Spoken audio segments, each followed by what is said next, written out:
Et un autre sujet de discussion dans les partis politiques, en matière de société, le mariage homosexuel. 10 pays dans le monde l'autorisent aujourd'hui, dont 6 en Europe. En France, un couple, c'est une question qui se pose encore, un couple de femmes installées en Champagne profite de la réforme de la justice pour tenter de saisir le Conseil constitutionnel sur ce sujet et obtenir une modification de la loi. C'est une enquête de Christelle Chiroux et Bertrand Lachat. Elles sont gentilles. Ces deux femmes sont mères de famille. Oui, d'abord ça, c'est vrai. Corinne et Sophie ont 4 enfants. Quand on fait des bêtises, elles nous corrigent. Elles vivent en couple près de Reims et se sont pacsées il y a 10 ans.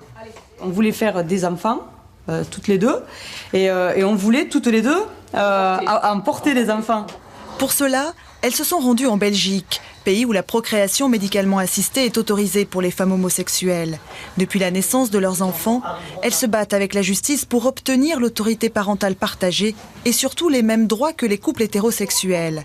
Elles ont tenté de se marier il y a 6 ans. On a fait une première démarche en demandant au maire de notre commune de nous marier, sachant qu'il ne pouvait pas. Donc il a été amené à demander l'autorisation au procureur de la République qui a refusé. Nouvel espoir pour cette famille depuis mars dernier, la possibilité de saisir le Conseil constitutionnel.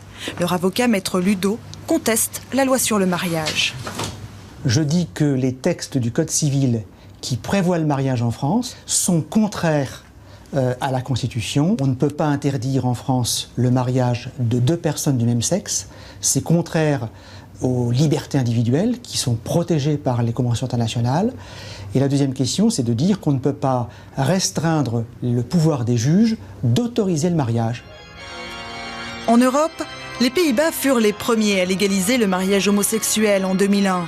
Depuis, la Belgique, l'Espagne, la Norvège, la Suède et dernièrement le Portugal ont franchi le pas.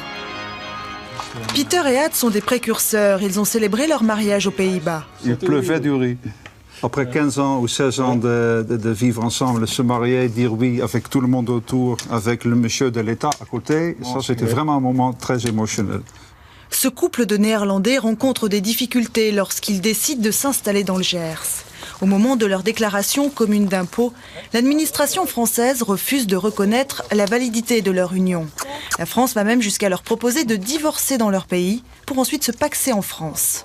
Il y a des règles en Europe. Dès qu'on est marié en France, normalement le mariage est reconnu en Italie et reconnu dans d'autres pays aussi. Aux Pays-Bas, il y a un mariage égal pour tout le monde, hommes et femmes, femmes et femmes, hommes et hommes. Un mariage, et ce mariage doit être reconnu. Cela s'appelle les règles du droit international privé. Après 7 ans de procédure, leur mariage est enfin reconnu par Bercy en juillet dernier. Une jurisprudence dont les couples français, mariés à l'étranger, ne peuvent pas bénéficier. On sait que la majorité des Français est contre le mariage homosexuel. Et que dire aujourd'hui pour un parti politique « je suis pour le mariage homosexuel », c'est prendre des risques importants et imprudents pour les futures échéances électorales. Le mariage homosexuel reste un sujet sensible. On évalue aujourd'hui à 200 000 le nombre des enfants qui seraient élevés dans des familles homoparentales en France, des enfants qui ne peuvent toujours pas compter sur leurs 2 parents vis-à-vis de la loi. Quand on est amoureux, il faut se marier.